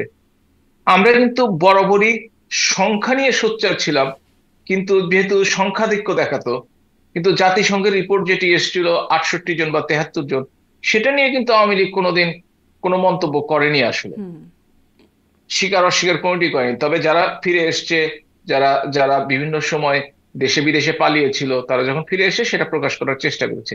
তবে আমি একটা কথা বলে রাখি, খুন, গুম, যে কোনো সরকারি সময় হোক না কেন, যারা এর সাথে দায়ী, জড়িত, তাদেরকে অবশ্যই আইনের আওতায় আনতে হবে। এখন আওয়ামী লীগ যেহেতু একটু বেকায়দায় পড়ে আছে, হাতি তো একটু কাদায় পড়লে নাকি চামচিকে ও লাথি দেওয়ার চেষ্টা করে, সেই অবস্থা হয়েছে। সুতরাং সবাই একটু কথাবার্তা বলছে, কিন্তু নিজেদের দিকটা কেউ কিন্তু এখন পর্যন্ত দেখছে না যে একটু তাদের আবার হয়তো সময়টিতে ক্ষমতা কি পরিবর্তন হয়েছে। হলে তাদের দিকটা আবার আসবে। কিন্তু এখন যেহেতু আপনারা চামচিকার জায়গায় আসছেন, আপনাদের এই বিষয়গুলো জবাব দিতে বা আপনাদেরকে নিজেদেরকে ডিফেন্ড করে হলে দেখাতে হবে যে আপনারা আসলে করেছেন বা করেন নাই। সম্প্রতি আমরা দেখলাম মোহাম্মদ এ আমি আরাফাত, তিনি বলেছি হাতি, হাতি কাদায় পড়লে চামচিকা আসে, আমি নিজেদের চামচিকা, আমি আচ্ছা, হাতি হিসাবে বলেছি। হাতি বলছেন, এখন চামচিকা লাথি মারছে। একটু লাথি আর কি, লাথিকেই ডিফেন্ড করতে হবে তাহলে। কিছু না কিছু তো ডিফেন্ড করতে হবে। মোহাম্মদ এ আরাফাত যেটি দেখছিলাম যে 15 জন দেশপ্রেমিক সেনাবাহিনীর কথা বলছেন, তারা জঙ্গিবাদের বিরুদ্ধে লড়াই করতে গিয়ে তাদেরকে এখন মানে এই সাজার কথা যেটি হচ্ছে তিনি সেরকমভাবে বলছেন। এটি আপনারা কিভাবে মানে নিশ্চিত হয়ে যেতে পারেন বা আওয়ামী লীগ কিভাবে নিশ্চিত হয়ে যেতে পারে যে 15 জন, যেহেতু তারা গুমটাকে অস্বীকার করছে না যে গুম হয়েছে, কতজন হয়েছে সংখ্যা নিয়ে আপত্তির জায়গা থাকতে পারে, তাহলে এটি কিভাবে মানে একদম বলে দেওয়া যায় যে তারা দেশপ্রেমিক, তারা শুধুমাত্র জঙ্গিবাদের বিরুদ্ধে লড়াই করেছে, তারা আসলে গুমের সাথে সম্পৃক্ত না? এখন আমি কিন্তু একটু আগে আমার বক্তব্যটাকে ক্লিয়ার করেছি। এখন উনি বলেছেন, হয়তো উনি, আমার সম্ভবত তারপরে এই ধরনের মন্তব্য করা সঠিক কিনা সেটা তার বিবেচনা করে দেখতে হবে। কারণ আমরা বিভিন্ন কারণে রাজনৈতিক বক্তব্য দেওয়ার জন্য বিভিন্ন অপরাধের আসামিরা মুক্ত হয়ে যায়, কিংবা তারা সুবিধা পায়, কিংবা কারো সমর্থন পাওয়ার জন্য আমরা হয়তোবা একটা কথা বলে বসি, পরবর্তীতে সেই ধরনের কথা আমাদের বিপক্ষে চলে যায়। সুতরাং অবশ্যই যদি দলের পক্ষ থেকে বলা হয়, অবশ্যই বুঝে শুনে। আর ব্যক্তিগতভাবে যদি কেউ মন্তব্য করেন, এখন ব্যক্তিগত মন্তব্য হিসেবে সেটাকে নিতে হবে, হুম। সেটাকে গোষ্ঠীর আমি দেখছিলাম মন্তব্য আওয়ামী হিসেবে লীগের বলা সঠিক। অফিসিয়াল ফেসবুক পেজে কার্ড আকারে সেটি শেয়ার করা হয়েছে, মোহাম্মদ আরাফাতের সেই বক্তব্যটি। যাই হোক, আপনি বলছিলেন যে ব্যক্তিগতভাবে বলতে পারে বা সেটি আসলে বুঝে শুনে বলা উচিত। একটু আবারও সেই চন্দন নন্দীর রিপোর্টের একটা জায়গায় যাই, এটাও একটু জানতে ইচ্ছে করে, কারণ এটাও আমি বিভিন্ন জনের কাছ থেকে শুনেছি যে আহ, তিনি বলছেন যে প্রথমে আপনাকে বলে রাখি, শোনা কথা বিশ্বাস করবেন না। এখন কথা তো সব শুনেই ফেলি, শুনেই জানি আর কি। কথা তো শোনাই হয়, তাই না? ডাক্তার হাবিবুল্লাহ তো, যারা বলছেন তারা হয়তো তাদের অভিজ্ঞতা থেকে বলছেন। আমরা যে টক শোগুলো করি সেখানেও কথা শুনি শুধুমাত্র। তিনি মানে সেই রিপোর্টে বলা হচ্ছে যে সালমান এফ রহমান তিনি ডিফ্যাক্টো ডেপুটি প্রাইম মিনিস্টার ছিলেন এবং হয়ে উঠেছিলেন, তার কারণে নেতাকর্মীরা শেখ হাসিনা পর্যন্ত পৌঁছাতে পারছিলেন না, প্যারালাইজড করে রাখা হয়েছিল, অনেস্ট মতামত পৌঁছানোর সুযোগ ছিল না, যার কারণে কোনো সৎ সমালোচনা বা পর্যালোচনারও সুযোগ ছিল না বলে এরকম একটা বিষয় সোর্সের মাধ্যমে এই প্রতিবেদনে বলা হচ্ছে। সোর্সটাও প্রকাশ করা হয় নাই। সাবেক একজন মন্ত্রীর কথা বলা হচ্ছে যে তিনিও এখানে কথা বলেছেন সোর্স হিসাবে। এরকম কি আসলে পরিস্থিতিটা ছিল যে সালমান এফ রহমানের কারণে শেখ হাসিনার কাছে পৌঁছানো যেত না বা নেতাকর্মীরা পৌঁছাতে পারতেন না? আমি ঠিক সঠিকভাবে কথাটি বলতে পারবো না, তবে আমি দেখেছি করোনা পরবর্তীকালে মাননীয় প্রধানমন্ত্রীকে সাথে দেখা করতে হলে প্রত্যেকের করোনা টেস্ট করতে হলো, এবং একটা নির্দিষ্ট সময় পর্যন্ত সেই টেস্ট, একটা নির্দিষ্ট জায়গা থেকে সেই টেস্টটা করতে হতো, সরকারি প্রতিষ্ঠান, এবং সেইখানে ভ্যালিড থাকতো। সুতরাং এটা জনবিচ্ছিন্ন করে রাখার একটা পরিকল্পনা কিনা কারো, আমি জানি না, আমার মাথায় কথাটি এসছে এই জন্য বলবো। আর সালমান এফ রহমান অবশ্যই মানুষের চরিত্রই এমন যে যদি কেউ বেশি কাছে কারো থাকে চায় না অন্য কেউ কাছে ফিরুক। ওনার জন্য কথাটা সত্য কিনা আমি জানি না, তবে এটা একটা হিউম্যান সাইকোলজি। আর ক্ষমতার কাছে তো সবাই থাকতে চায়। হুম, আচ্ছা আচ্ছা। আমি সেখানে এরকম বলা হচ্ছে যে যে আমার মনে হয় না এই খবরটিকে এত গুরুত্ব না, দেওয়ার কিছু একটু আছে, শুনতে চাই। বিশেষ করে। গুরুত্ব দিতে চাই না। কিন্তু আপনাদের মধ্যে এটি নিয়ে কি আলোচনা আছে সেটি শোনাটা আসলে জরুরি। যদিও একটু পুরনো, তবুও এটা জানানো মানে জানতে চাই যে ৪-৫ লাখ নেতাকর্মীদের নিয়ে যে ঢাকায় একটি কর্মসূচি হবার কথা ছিল ৫ই আগস্টের আগের সময়টাতে, সেটি পোস্টপোন, সেটি বাতিল করা হয় সেই কর্মসূচিটি, এবং সেটিও করা হয় সালমান এফ রহমানের মানে যে এই প্রশ্নটি আমার নির্দেশনায়। মনেও আছে। এবং সেটি যেখানে আমি রিপোর্টের কথা বলছি, আপনি আমাকে ক্ল্যারিফিকেশন দিন যতটা জানেন আপনি। তিনি শেখ রেহানাকে বলেন ৩০ তারিখে বলেন যে তিনি আসলে দ্রুত দেশে আসতে এবং এই বিষয়ে মানে এই বিষয়ে প্রস্তাবটা দিতে বা এটা নিশ্চিত করতে যেটা না হয়, এবং শেখ রেহানা নির্দেশনা দেন। তারপরেও নেতাকর্মীরা আসছিলেন, কিন্তু শেখ রেহানা তখন বেশ রাগান্বিত হয়ে বলেছেন যে যা বলেছি তাই করো। এটি হচ্ছে রিপোর্টের ভাষ্য। আসলে কি, এবং আমার এই প্ল্যাটফর্মে আওয়ামী লীগ নেতাকর্মীদের সাথে কথা হয়েছে, তারা অনেকেই বলেছেন যে ওই সিদ্ধান্তটা আসলে সঠিক ছিল না, যে সেই কর্মসূচিটি বাতিল করা, যার কারণে আওয়ামী লীগ বিপাকে পড়েছে। আসলে বিষয়টা কি, এরকম কি কোনো পরিকল্পনা থেকে এরকম হয়েছে? বাস্তবতা হচ্ছে যে সে সময়ে ঢাকাতে কর্মী সমাবেশ করার কথা ছিল। পরবর্তীকালে কোনো কারণে, যেটি হয়তো আমরা ভবিষ্যতে জানতে পারবো, কারণ যে সময়টিতে বাতিল করা হয়েছে দেশের অবস্থা এমন ছিল যে নেতা কর্মীরা কিংবা নেতৃবৃন্দ সঠিকভাবে এখনো জানতে পারেনি কেন এটি বাতিল করা হলো। তবে একটি কথা আমি শুনেছি, সেটি হচ্ছে পার্টির উপর লেভেলে কথা ছিল যদি দুই পক্ষ মুখোমুখি হয় প্রাণহানির আশঙ্কা আছে। এই কোমলমতি ছাত্র যারা আন্দোলন করছে তাদের সাথে সংঘর্ষ লিপ্ত হওয়ার কোনো ইচ্ছা সেই অর্থে আওয়ামী লীগের ছিল না বড় ধরনের। সুতরাং তারা মনে করেছে যে এই ছাত্রদের আন্দোলন দিয়ে তো আর সরকার পরিবর্তন হবে না, সুতরাং অযথা প্রাণ ক্ষয় করে লাভ কি, এইটুকু আমি জানি। আর বাকি যেটুকু পড়লেন এটা ভবিষ্যতে মানুষ নিশ্চয়ই রিসার্চ করে বের করবে, তথ্য অনুসন্ধান করে বের করবে। কারো পক্ষে না জেনে বা কম জেনে সে ব্যাপারে মন্তব্য করাটা ঠিক হবে না। আচ্ছা, আপনাদের কি মানে আওয়ামী লীগের কোনো অভ্যন্তরীণ বিশ্বাসঘাতকতা ছিল কোনো বিশেষ ব্যক্তি হিসেবে, যদি নাও বলেন? যেমন সেনা প্রধানের ক্ষেত্রে মোটামুটি এক বাক্যে, আমি একটু আগেও বলছিলাম, আপনিও বলছিলেন যে তিনি ব্যর্থ হয়েছেন, এটি আপনি বলতে পারেন, কিন্তু আপনি অভিযোগটা এভাবে করতে চান না, কিন্তু আপনাদের একদম সরাসরি অভিযোগ করেছেন অনেকেই, আমার অনুষ্ঠানেও এসে করেছেন সেনা প্রধানের বিরুদ্ধে। তো আওয়ামী লীগের ভেতরেও এরকম কোনো, আপনি চেষ্টা করছেন যে আমি যাতে সেনাপ্রধানের বিরুদ্ধে অভিযোগটি না একটু না, সেনা পাকা প্রধানের করি। বিষয়টা বাদ দিয়েই বলছি, আওয়ামী লীগের ভেতরে কি কোনো মানে ইয়ে ছিল কিনা, বিট্রেয়ার ছিল কিনা, যারা আসলে বিশ্বাসঘাতকতা করেছে? আসলে 15টি মাস চলে গেছে, এখনো কিন্তু এই ধরনের কোনো কথা আমরা শুনিনি চন্দন নন্দী রিপোর্ট ছাড়া। তবে আমি মনে করি যে চন্দন নন্দী যেহেতু রিপোর্টটি করেছেন সেটাকে আমলে নিয়ে এ ব্যাপারে তদন্ত হতেই পারে, পার্টির পক্ষ থেকে হতেই পারে। এবং তারা যদি অভিযুক্ত না হন তাদেরকে এই ধরনের কলঙ্ক নিয়ে কেন থাকতে হবে, সেটাও তো আসলে উচিত নয়। জি, জি, অনেক ধন্যবাদ। আসি এবার একটু যে সজীব অজের জয়ের মানে তার ইন্টারভিউ দিয়ে শুরু করেছিলাম, যে তিনি বলেছেন ইনিশিয়াল কিছু ভুল ছিল, মিস্টেক শব্দটি ওখানে ব্যবহার করা হয়েছে এপির সাথে যে সাক্ষাৎকারে। এই প্রশ্নটি আপনাদের কাছে অনেকবার জিজ্ঞাসিত হয়েছে যে আসলে কি ভুল ছিল। আপনারা আসলে তার এই বক্তব্য থেকে কি মনে করেন, কি কি ভুল ছিল বা কোন ভুলের কথা তিনি বলছেন? এইটা অবশ্য উনি কোন ভুল স্পেসিফিকলি বলতে চেয়েছেন সেটা না বললেও অবশ্যই ভুল ছিল। অবশ্যই বাংলাদেশে গণতান্ত্রিক প্রক্রিয়ায় আরেকটু স্পেস দেওয়ার দরকার ছিল, কোনো সন্দেহ নেই। কোনো সন্দেহ নেই যারা দুর্নীতিতে কেউ কেউ না তো করেছে, যদিও আওয়ামী লীগের নাম করা হয়, কিন্তু আওয়ামী লীগের এই 7-8 কোটি নেতাকর্মী তো আর দুর্নীতির সাথে জড়িত ছিল না, অনাচারের সাথে জড়িত ছিল না, কেউ না কেউ ছিল। সুতরাং সেগুলোর ব্যাপারে অবশ্যই তাদেরকে শাস্তিমূলক ব্যবস্থা গ্রহণ করা উচিত ছিল। সেই সময়টিতে যে নামগুলো সবসময় সামনে এসছে, সালমান এফ রহমানের কথা বলেছেন আপনি, শেয়ার বাজার কেলেঙ্কারির কথা বলেছেন, সেই নামগুলো সামনে আসাতে অন্তত তাদেরকে তদন্ত করে বিচারের মুখোমুখি করা উচিত ছিল। এতে জনগণ কিন্তু সন্তুষ্ট হতো। জনগণ দেখছিল যাদের নামে অভিযোগ আসছে তাদের বিরুদ্ধে তদন্ত হচ্ছে না। এমনকি এস আলমের বিরুদ্ধে তদন্ত তো দূরের কথা, হাইকোর্ট যে তার বিরুদ্ধে তদন্ত হওয়া যাবে না এই ধরনের একটা সিদ্ধান্ত দিয়ে দিল। কিংবা আমাদের ওই যে বিভিন্ন ছোটখাটো সরকারি কর্মচারীর বাসায়, কিংবা সম্পদের পরিমাণ নিয়ে বিভিন্ন কিছু পত্রপত্রিকায় বেরোচ্ছিল সেই মুহূর্তে।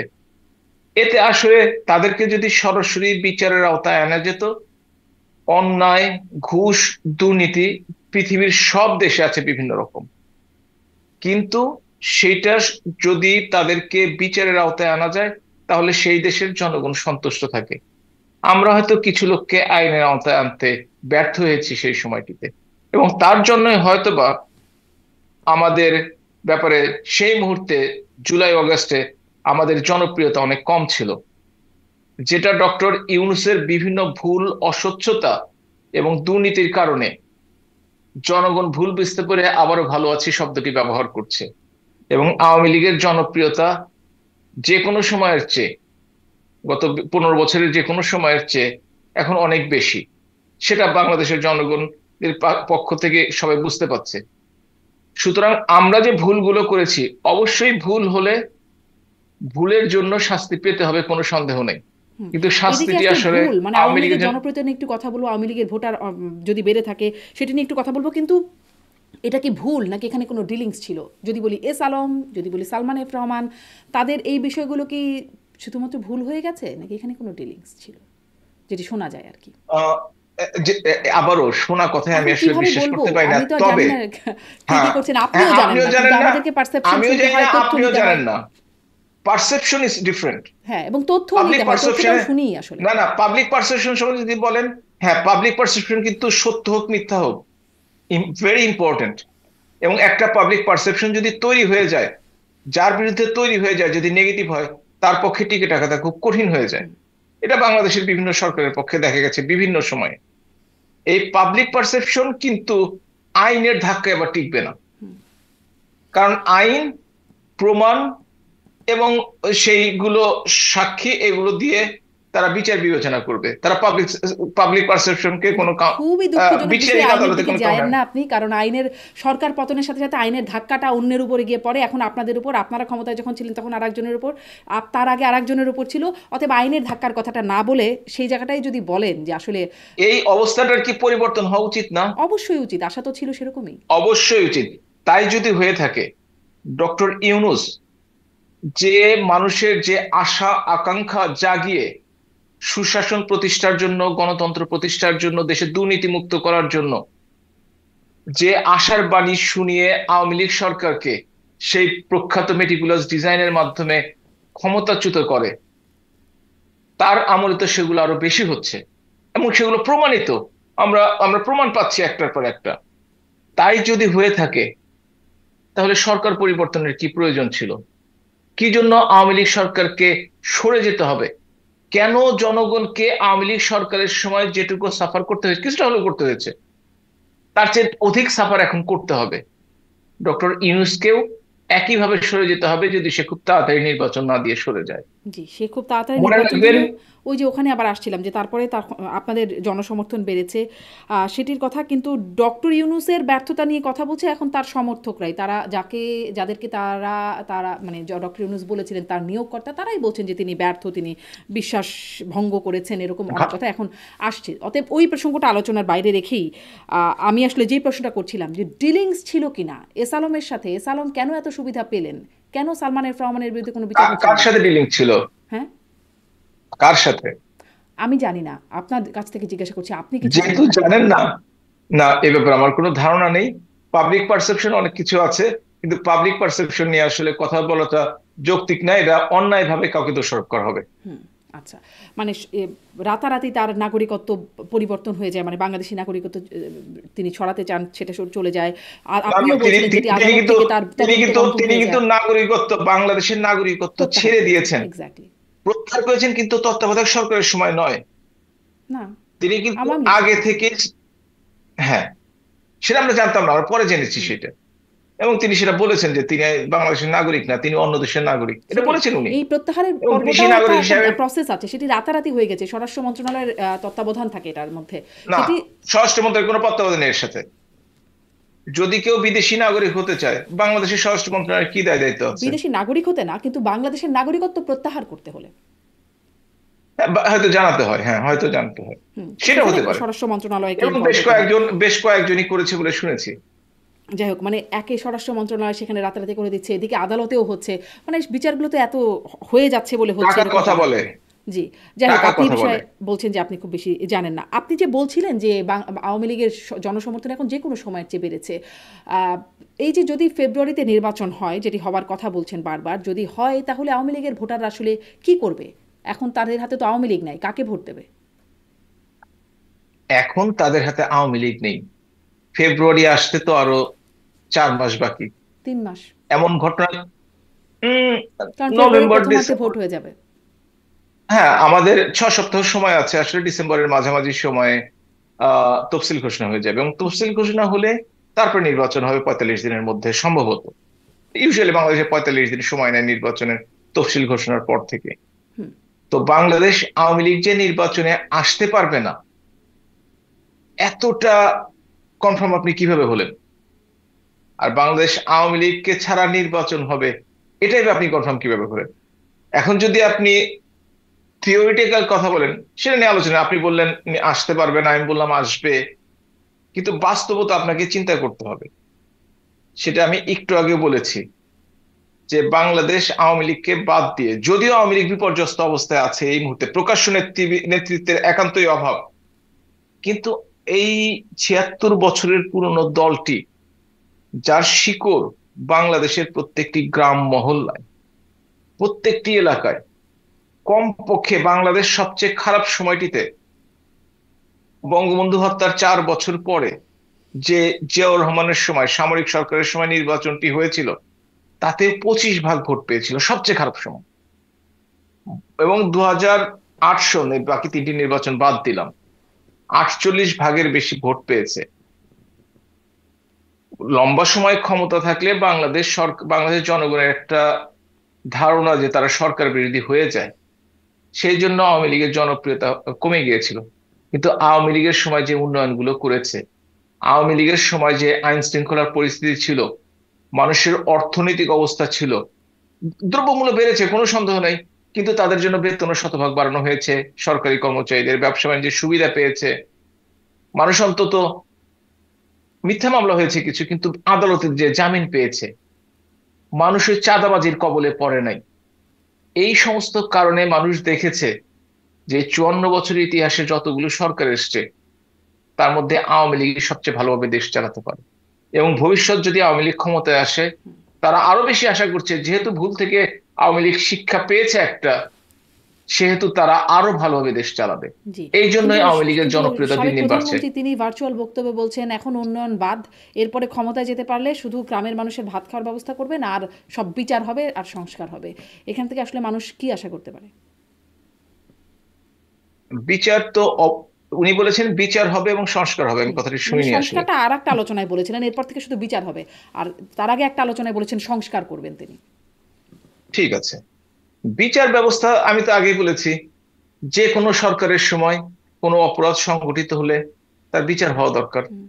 আহ, কোনো দল মত নির্বিশেষে, যে কোনো সরকারের সময়, উনি সঠিক কথাটি বলেছেন। আর দ্বিতীয়, যদি সংস্কারের কথা বলে থাকেন, সংস্কার তো কিছুটা প্রয়োজন আছে। আমাদের সময় যে কিছু কিছু অনিয়ম হয়েছে, সেগুলো দূর করে আরো শুদ্ধভাবে চালানোর জন্য অবশ্যই সরকারের প্রয়োজন আছে, এ নিয়ে তো কোনো সন্দেহ নেই।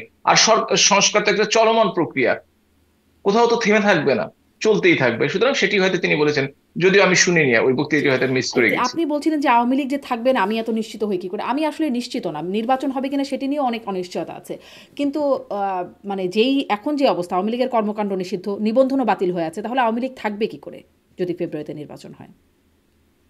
আপনি যদি আজ থেকে 15 মাস আগের কথা চিন্তা করে দেখেন, তখন কিন্তু আওয়ামী লীগ ঘর হতে বের হতে পারতো না। কোটি কোটি জনগণ দেশের বাইরে ছিল, এখনো আছে, ঘরে ঘুমাতে পারে না। বিএনপির অত্যাচারে, জামাতের অত্যাচারে, এনসিপির অত্যাচারে, পুলিশের অত্যাচারে, বিভিন্ন সামরিক বাহিনীর অত্যাচারে তার আজ ফিরতে পারে না। তারপরও কিন্তু আওয়ামী লীগের ছোট ছোট মিছিল হচ্ছে। গত 24শে সেপ্টেম্বর একটা মিছিল থেকে সরকারি ভাষ্য মতে 244 জনকে গ্রেপ্তার করা হয়েছে। বলেন তো দেখি, যে দিনটিতে একটি জায়গা থেকে একটি শহর থেকে 244 জনকে গ্রেপ্তার করা হয়, তাহলে কতজন জনসংখ্যা সেখানে মিছিল করার জন্য উপস্থিত ছিল? মিছিলটা হয়নি আমি জানি, কিন্তু কতজন উপস্থিত ছিল? এবং এই যে গত হ্যাঁ, 24 আওয়ামী লীগের তারিখে যে মিছিল বড় হচ্ছে, সংখ্যায় বাড়ছে বা আকারেও বাড়ছে, সেটি দেখা যাচ্ছে। আপনি কি অগাস্ট 2024-এ আওয়ামী লীগের কোনো মিছিল দেখেছেন? হুম, সেপ্টেম্বরে দেখেছেন? অক্টোবরে দেখেছেন? দেখেননি কিন্তু। হুম। অর্থাৎ সময়ের সাথে সাথে পরিবর্তন হচ্ছে, এবং আমি আশা করছি আগামী কয়েকদিন, কয়েক সপ্তাহ পরিবর্তনটি এই আরো আশার দ্রুত ভিত্তিটা ঘটবে। কি? মানে আপনারা কি করছেন বাংলাদেশের জনগণ, যেভাবে যে এখন আশা করছেন? বাংলাদেশের জনগণ এবং আন্তর্জাতিক বন্ধু, এই দুটোই হচ্ছে আশার ভিত্তি। আন্তর্জাতিক বন্ধু এখন আপনাদের কারা? মানে যেমন ধরেন, আমি যখন আপনারা 24-এ নির্বাচনের আগে আগে অনেক শুনতাম যুক্তরাষ্ট্রের কাছ থেকে ফ্রি, ফেয়ার অ্যান্ড ইনক্লুসিভ নির্বাচন। এখন আসলে তারা নির্বাচনের কথা খুব একটা বলে না, আর যখন বলেছে তখন ইনক্লুসিভ শব্দটার কথা আর কখনো খুব একটা আসে না তাদের কথায়। আর কারা আপনাদের বন্ধু? তাদের বোঝা তাদের যাচ্ছে না। কেউ কেউ না, কেউ কেউ, কোন কোন অ্যাম্বাসেডর, বাংলাদেশে যারা হাই কমিশনার কিংবা অ্যাম্বাসেডর হয়ে আসেন, তাদের লেভেলটা হচ্ছে, যদিও তারা সেই দেশে ওই দেশের সর্বোচ্চ কর্মকর্তা, কিন্তু ইউরোপ, আমেরিকায় বা ইন্ডিয়া বা বড় বড় দেশে যে অ্যাম্বাসেডর আসেন তাদের তুলনায় তাদের লেভেলটা কিন্তু অনেক নিচু, এটা নিশ্চয়ই আপনারা জানেন। এবং তারা যে কথা বলেছেন, দুইজন বা তিনজন এই কথাটি বলেছেন, কিন্তু দুইবার, তিনজন, তিনজন সম্ভবত ইউএন এর একজন বলেছেন, ফ্রান্সের একজন বলেছেন, এবং আরো একজন বলেছেন। কিন্তু তারা কিন্তু তাদের ভাষা এখন পরিবর্তন করছে, যখন দেখছে ডক্টর ইউনূস খুব ভালো চালাতে পারছে না। কথা দিয়েছিল সেন্ট মার্টিন দিয়ে দিবে, দিতে পারছে না। কথা ছিল সামরিক করিডোর দিবে, সেটি হচ্ছে না। পোর্ট দিতে যে ধাক্কা খাচ্ছে, তখন তারা চিন্তা করে দেখছে এদেশে গণতান্ত্রিক সরকারের প্রয়োজন। এবং তারা যখন দেখছি ডক্টর ইউনূসের উপর থেকে তাদের যারা এমপ্লয়ের, তারাই মুখ ফিরিয়ে নিয়েছে, তখন এই লোকটি গ্রামীণ ব্যাংক ছাড়া আর চোপড়া গ্রামের কয়েকজন উপদেষ্টা ছাড়া তার সাথে আর কেউ নেই। সুতরাং এই অজনপ্রিয় এবং অসমর্থ এবং অথর্ব সরকারকে তারা সরিয়ে দেওয়ার জন্য চেষ্টা করছে। গত ও, 3 মাসের মধ্যে আগে যেমন কিন্তু কোনোদিন, আপনাদেরকে সরিয়ে দেওয়ার না চেষ্টা না, করছিল, এখন গত তিন মাসের মধ্যে কিন্তু আপনি শোনেননি কেউ বলেছে ফ্রি ফেয়ার ইলেকশন, ইনক্লুশনটা বাদ দিয়ে কারোর মুখ থেকে শুনেনি। এটা 3 মাসের আগে শুনেছেন, এই 3 মাসের মধ্যে কিন্তু আপনি শোনেননি। নিশ্চয়ই খেয়াল করে দেখবেন। না, ৩ মাসের মধ্যে কেউ, মানে ৩ মাসের মধ্যে হ্যাঁ, অনেক আন্তর্জাতিক মানবাধিকার সংস্থাকে আমরা দেখেছি যে আওয়ামী লীগকে অন্তর্ভুক্ত করার কথা বলা হচ্ছে। এমনকি জাতিসংঘের সেই রিপোর্টটিতেও মানে অন্তর্ভুক্তিমূলক নির্বাচনের কথা বলা হয়েছিল, যে রিপোর্টটি আপনারা প্রত্যাখ্যান করেন। আপনি বলছিলেন যে আপনাদের আন্তর্জাতিক বন্ধু হচ্ছে যারা আসলে তখন আপনাদেরকে সরিয়ে দেওয়ার পেছনে কাজ করেছে, এখন ইউনূস সরকারকে সরিয়ে দেওয়ার জন্য তারা কাজ করবে। না, ইউনূস সরকারকে সরিয়ে দেওয়ার জন্য তারা কাজ করবে, আওয়ামী লীগ তাদের সাথে আসলে চলাচল করে না। তাহলে আপনাদের আওয়ামী লীগ বন্ধু কারা? তাদের সাথেই যায় যারা বাংলাদেশে একটি গণতান্ত্রিক দেশ হিসেবে দেখতে চায়, বাংলাদেশে একটি স্বাধীন সার্বভৌমত্ব দেশ হিসেবে দেখতে চায়। বাংলাদেশে কারো কাছে, বাংলাদেশের একটু কারো কাছে করদ দিয়ে কিংবা বাংলাদেশে একটু কারো কাছে হস্তান্তর করে যারা ক্ষমতায় থাকতে চায়, তাদের সাথে আওয়ামী লীগের সম্পর্ক নেই। আওয়ামী লীগের সম্পর্ক আছে যারা বাংলাদেশকে গণতান্ত্রিক পন্থায়, তাদের আওয়ামী লীগ যে ক্ষমতায় আসতে হবে সেটা কিন্তু আমি বলিনি। হুম। আমি বলেছি গণতান্ত্রিক পন্থায় বাংলাদেশকে ফিরতে হুম।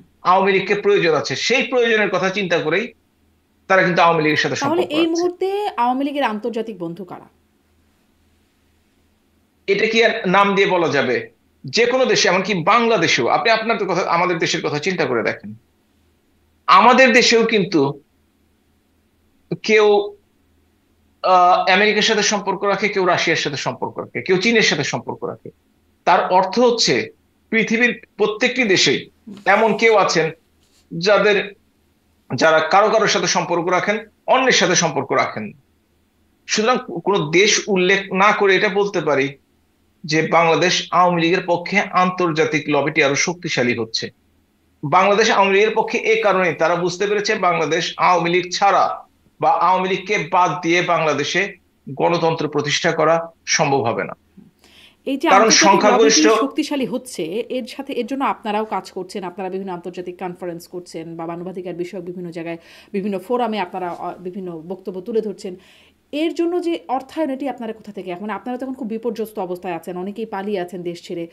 সেখানে আসলে এই অর্থায়নটা কিভাবে হচ্ছে? কারণ মাঝখানে একটা খবর এসেছিল এটা যে এস আলম গিয়ে, যদিও সেই খবরের ওই যে শোনা কথাই, এস আলম ২,৫০০ কোটি টাকা দিয়েছেন, আরও টাকা দেবেন, মনে হয় ৪,৫০০ কোটি টাকা দেবেন আওয়ামী লীগ এই অবস্থা থেকে পুনরুদ্ধারে, সেরকম একটা কথা শোনা গিয়েছে। আমরা আগে শুনতাম যে পলিটিক্যাল লিডাররা কান কথা খুব বিশ্বাস করে। এখন দেখছি যারা উপস্থাপনা করে তারা কান কথা ছাড়া কথাই ভাই, বলতে পারে না। কথা তো যাই হোক, কান এখন আমি কথাই যে হবে কথা না, কথা তো কানেই শুনবো না আমি।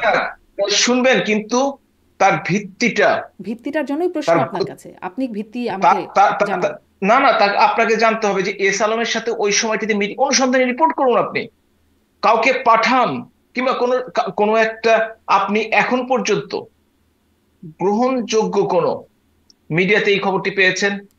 আমরা যদি ফেসবুক দেখে পাগল হয়ে যাই, তাহলে তো আওয়ামী লীগ কালকেই দেশে ফিরে যাচ্ছে, কিংবা আওয়ামী লীগের পূর্বতন সরকার আবার প্রতিষ্ঠিত হচ্ছে, কিংবা ডক্টর ইউনূস গত রাতে দেশ ছেড়ে পালিয়েছেন। এইসব খবর তো অহরহ দেখছি।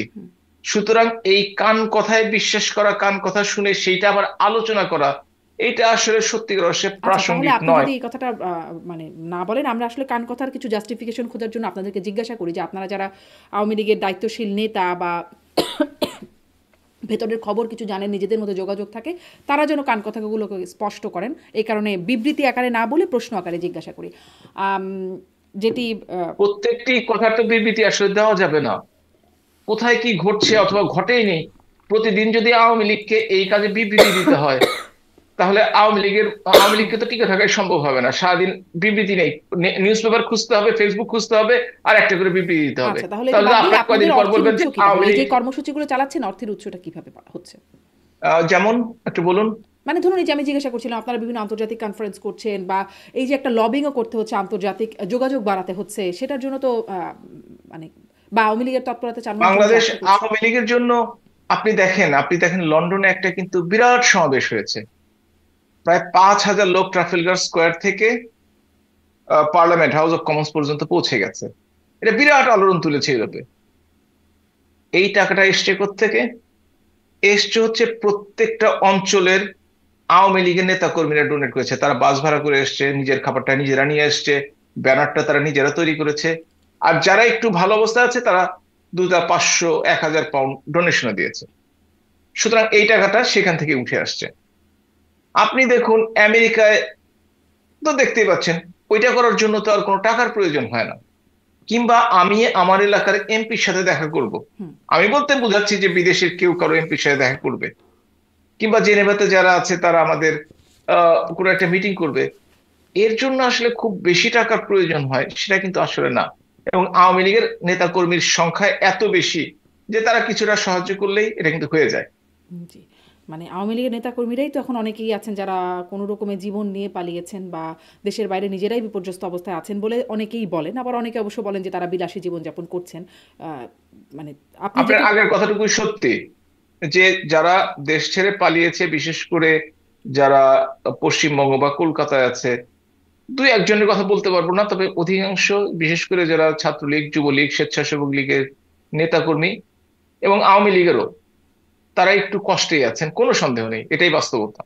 জি, এবং এর ব্যাপারে আপনারা বিভিন্ন রিপোর্ট দেখতে থাকবেন, অনুসন্ধানী রিপোর্ট দেখতে থাকবেন, যে সত্যিকার অর্থেই তারা খুব একটা ভালো নেই অর্থনৈতিক ভাবে, এবং সামাজিক ভাবে তো নেই, আর মানসিক ভাবে তো তার মানে তারা চাঁদা দিচ্ছেন সত্যি তারা কথা যারা আসলে বিপদ। অর্থনৈতিকভাবে ভালো আছেন।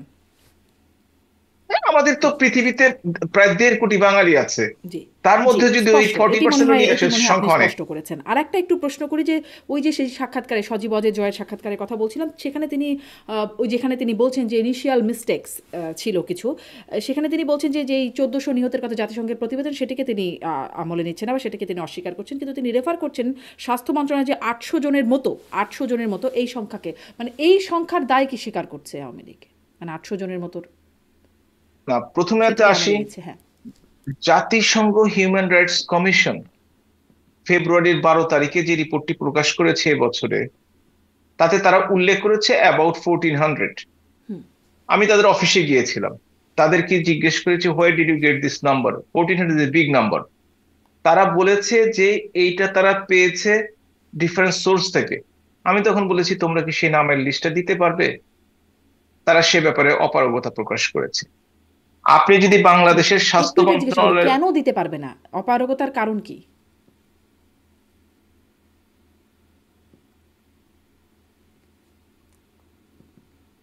সংযুক্তি আটকে গেল। তাতে প্রথমে করেছিল 834 জন, পরবর্তীতে তারা এর সাথে 10 জন, না সরি 8 জন যোগ করেছে। 8 জন যোগ করে এটা করেছিল 842 জন, এবং পরবর্তী তারা একটা প্রজ্ঞাপনের মাধ্যমে 10 জনকে বাদ দিয়েছে, অর্থাৎ আবার 830, 34, 32 রইল।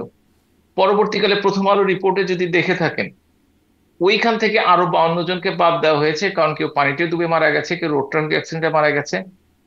তাহলে 830 জন থেকে 50 জন বাদ দিলে থাকে হচ্ছে 780 জন। এবং এই 780 জনের মধ্যেও জামাতে ইসলাম 10 ভলিউমের একটা বই বের করেছে এই জুলাই অগাস্টে যারা মৃত্যুবরণ করেছে তাদের জন্য। তাহলে তাদের সংখ্যাটি হচ্ছে 691 জন। ঠিক আছে, 691 জন। তাহলে তারিখটি কবে? তারিখটি হচ্ছে 15ই অগাস্ট পর্যন্ত কিন্তু জাতিসংঘের রিপোর্টটি। তাহলে 15ই অগাস্টে স্বাস্থ্য মন্ত্রণালয় যেটা বলছে সেটা অবশ্য জুলাই আগস্টের আন্দোলন চলাকালীন। জুলাই আগস্টে আন্দোলন তারা বলেছে যে ওই সময় যারা হয়েছে তাদের নামের লিস্টে এসে তারা কিন্তু কোনো তারিখ উল্লেখ করেনি, এবং 15ই অগাস্টে পর্যন্ত তারা করেছে। জননেত্রী শেখ হাসিনা দেশ ছেড়েছেন 5ই অগাস্ট, সত্যি তো? অর্থাৎ আওয়ামী লীগ ক্ষমতায় ছিল 5ই অগাস্ট দুপুর পর্যন্ত। তারপরে 3 দিন বা আড়াই দিন কোন সরকার ক্ষমতায় ছিল না, আর্মি ক্ষমতায় ছিল। আর্মির চিফ নিজে বলেছিলেন যে আমি দায়িত্ব নিলাম জনগণের জানমালের নিরাপত্তার। তারপরে 8 তারিখ থেকে 15 তারিখ পর্যন্ত ক্ষমতায় ছিল ডক্টর ইউনূসের অন্তর্বর্তীকালীন সরকার। এবং এই যে এই 5 থেকে শুরু করে 15 তারিখ পর্যন্ত 10 দিন, এই 10 দিনে অন্তত 400-রও বেশি নেতাকর্মীকে হত্যা করা হয়েছে আওয়ামী লীগ। তো এই 400কে এর সাথে যোগ করে 691 বলেন বা 780 জন। হ্যাঁ, এখন কথা বলতে পারেন তারপর তো 400 থাকে সংখ্যাটি, এর দায় দায়িত্ব আওয়ামী লীগ নেবে কিনা? অবশ্যই আওয়ামী লীগ যদি 400ই তার ক্ষমতাকালীন সময়ে কাউকে অপঘাতে মৃত্যুবরণ করতে হয়, তাহলে ডক্টর ইউনূসকে বাকি 400 বা 430 জনের দায় দায়িত্ব নিতে হবে। এবং এটা যদি মানবাধিকার লঙ্ঘন হয়ে থাকে, ওই হত্যাকাণ্ডগুলোও কিন্তু মানবাধিকার লঙ্ঘন হয়েছে। আপনাকে ডেট গুলো ক্লিয়ারলি বুঝতে হবে। জাতিসংঘ রিপোর্ট বলে সেটাকে চ্যালেঞ্জ করা যাবে না। Global centre for Democratic governance একটি ক্রিটিক্যাল অ্যানালাইসিস বের করেছে কানাডা থেকে। তাতে স্পষ্ট উল্লেখ করা হয়েছে যে এই সময়টিতে যারা হত্যাকাণ্ডের শিকার হয়েছে তাদের পূর্ণাঙ্গ তালিকা সহ, স্বাস্থ্য মন্ত্রণালয়টি সহ। এবং প্রশ্ন করা হয়েছে যে 5ই অগাস্টের পর যারা মৃত্যুবরণ করেছে তাদের দায়িত্ব কেন আরেকজনের উপর চাপানো হচ্ছে? একদম বায়াস রিপোর্ট না। এবং আপনি যদি যে জাতিসংঘের রিপোর্টটির কথা বললেন, তার 2য় পৃষ্ঠায় প্রথমেই লেখা আছে, ফার্স্ট লাইনটিতে লেখা আছে, this report was not published according to the editorial policy of United Nations Organization. অর্থাৎ সম্পাদকীয় নীতি মানা হয়নি এটিতে। এটা স্পষ্টভাবে লেখা আছে, আপনি যদি বইটি পড়ে থাকেন, আমি পড়েছি পুরো বইটি। এবং 2য় একটি লাইনে লেখা আছে, পৃথিবীর কোনো দেশে বা অঞ্চলে এইটা কোনো আইনগতভাবে এইটা ব্যবহার করা যাবে না। অথচ আইসিটি টার্মিনালে তারা বারবার বলছে, এবং বিভিন্ন আন্তর্জাতিক সংস্থাসমূহ ওই হিউম্যান রাইটস কমিশন রিপোর্টকে ফলো করে 1400 বলছে। 1400 শব্দটি জাতিসংঘ প্রমাণ করতে ব্যর্থ হয়েছে। এবং তাকে যখন আমি ইন্টারনেট একটু কানেকশন দুর্বল হয়ে গেছিল, আমি জিজ্ঞাসা করছিলাম যে জাতিসংঘের কাছে যখন আপনি গেলেন এবং বললেন যে 1400 জনের তালিকা দিতে, তারা অপারগতা প্রকাশ করলো, কেন দিতে পারলো না? তারা বলেছে তারা ডিফারেন্ট সোর্স থেকে সংগ্রহ করেছে, এবং তারা এই ব্যাপারে আর কোনো কথা বলেনি। এবং তারা যে তালিকাটা আছে তাদের কাছে সম্ভবত তালিকাটি নেই, কারণ কি একই নাম 3বার এসেছে। ওনার নাম হচ্ছেন Rory Mungoven. He is the chief of Asia Pacific region, এবং বাংলাদেশের যে অফিসটি এবং যে রিপোর্টটি বেরিয়েছে তার তত্ত্বাবধানে বের হয়েছে। আমি প্রকাশ্যে বলছি, এটা গত 3 তারিখ সকাল 10টার সময় জেনেভাতে মিটিংটি হয়েছে, এবং তারা আরেকটি রিপোর্ট প্রকাশ করতে চেয়েছে। আমি বাংলাদেশের বর্তমান অবস্থা সম্বন্ধে তাদেরকে বলেছি, এবং বলার কারণে তিনি প্রথমে কিছুটা ডিনায়াল সিম্পটম ছিল। ওইখানে লেখা আছে রিভেঞ্জ অ্যাটাক, যে আওয়ামী লীগ যে অ্যাটাকটা করেছে সেটা হচ্ছে violation of human rights and abuse of human rights. কিন্তু যখন রিভেঞ্জ অ্যাটাক করা হলো, বিএনপি জামাত ছাত্ররা করলো, সেটাকে কিন্তু তারা সফটলি দেখানোর চেষ্টা করা হয়েছে রিভেঞ্জ অ্যাটাক বলে। ধরেন আমি কাউকে অ্যাটাক করেছি আওয়ামী লীগের পক্ষ থেকে, এটা অফকোর্স হিউম্যান রাইট ভায়োলেশন, কিন্তু আপনাকে অ্যাটাক করেছি, কিন্তু আপনার আত্মীয় স্বজন এসে আমার আত্মীয় স্বজন বা আমাকে অ্যাটাক করলো, সেটাকে তারা রিভেঞ্জ অ্যাটাক বলে উল্লেখ করেছে। এই রিপোর্টটিতে আগামী 29 তারিখে এটা পূর্ণাঙ্গ রিপোর্ট প্রকাশ করা হবে, অর্থাৎ আর 2 দিন পরে। রিপোর্টের একটা কপি আপনাকে পাঠাবো, আপনি দয়া করে রিপোর্টটি পড়বেন। এবার ওয়েবসাইটে পাওয়া যাবে globalcdg.org, এই ওয়েবসাইটে পাওয়া যাবে, এবং দেখবেন ইউনাইটেড নেশনস এর রিপোর্টে কতটুকু ফাঁক রয়েছে, কতটুকু বায়াসনেস রয়েছে, এবং তারা মেথোডোলজি ফলো করে নাই, এবং তারা এভিডেন্স জোগাড় করে নাই। এবং আরেকটি ব্যাপার হচ্ছে, মিস্টার ভলকার টুর্ক তিনি কিন্তু 3 তারিখে আর্মিকে ফোন করেছিলেন, এবং পরবর্তীকালে সেটা বায়াসনেসের পরিচয়, পরবর্তীকালে এই রিপোর্ট প্রকাশ করার আগে ডক্টর ইউনূসের সাথে সাক্ষাৎ করে গেছেন। তাদের নিউট্রাল থাকা দরকার। আমরা মনে করি তাদেরকে অবশ্যই নিউট্রাল থাকা দরকার। যে অপরাধ করেছে, আওয়ামী লীগ অপরাধ করেছে, বাংলাদেশ সরকার আমাদের সঙ্গে অপরাধ করেছে, আমরা অপরাধী যতটুকু করেছি, কিন্তু তারা যদি সেটা কাউকে ফেভার করতে যে রিপোর্টটাকে সঠিকভাবে উপস্থাপন না করে, তাহলে এই রিপোর্টটি কিন্তু ভবিষ্যৎ রিপোর্টগুলো কিন্তু তারা যে এখন যে রেসপেক্ট পায়, তারা যে গ্রহণযোগ্যতা আছে, সেটা কিন্তু কমে যাবে।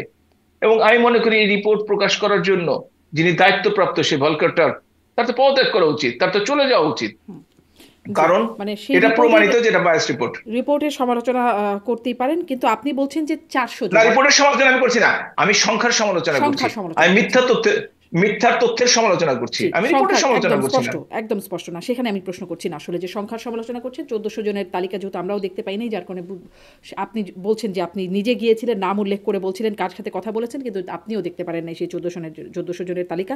অতএব প্রশ্ন তো করতেই পারি আমরা যে কারা আসলে সেই 1400 জন। কিন্তু যে 400 জন আপনি বলছেন যে এই ওই বাদ দিয়ে আপনি বলছেন যে এই সময় 400 জনের, তার জন্য আপনারা দায় নিবেন বলছিলেন যে তাহলে ডক্টর ইউনূসকে দায় নিতে হবে, কিন্তু আমি 400 জন না, যদি 834 জন হয়ে থাকে, 691 জন হয়ে থাকে, যারা এর জন্য দেয় তাদের দায় দায়িত্ব নিতে হবে।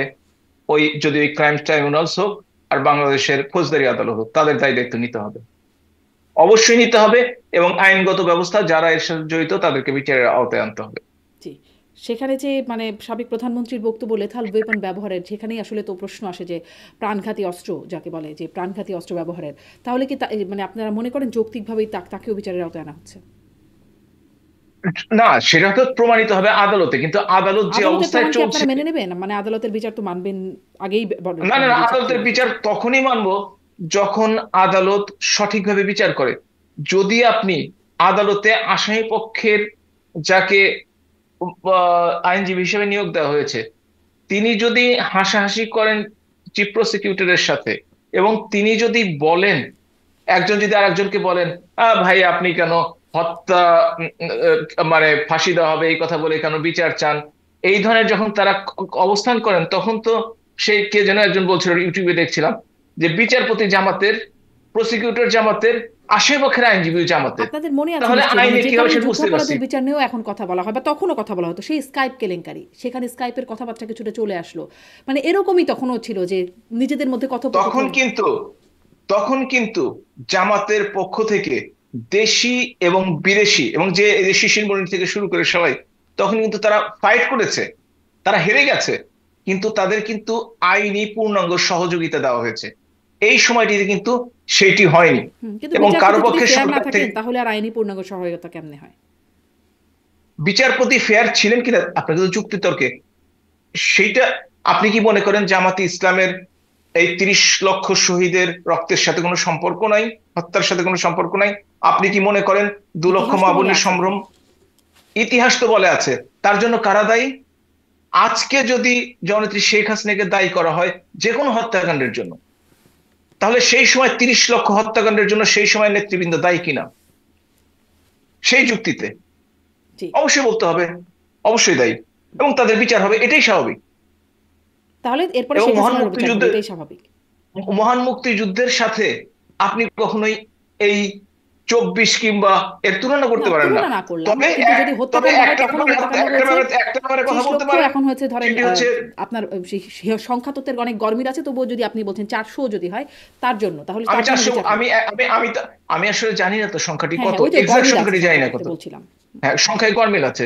সুতরাং আমি তো প্রথম থেকেই বলে আসছি, যে কোনো হত্যাকাণ্ড, যে কোনো অপরাধী ব্যক্তি, যে কোনো গুণ, আপনি যে কথাগুলো শুনতে যাচ্ছেন যে তাদের বিচার হওয়া দরকার কিনা, আমি তো বলেছি স্বাধীনতা পরবর্তীকাল থেকে এবং স্বাধীনতা যুদ্ধ থেকে প্রত্যেকটি হত্যাকাণ্ডের বিচার হওয়া উচিত।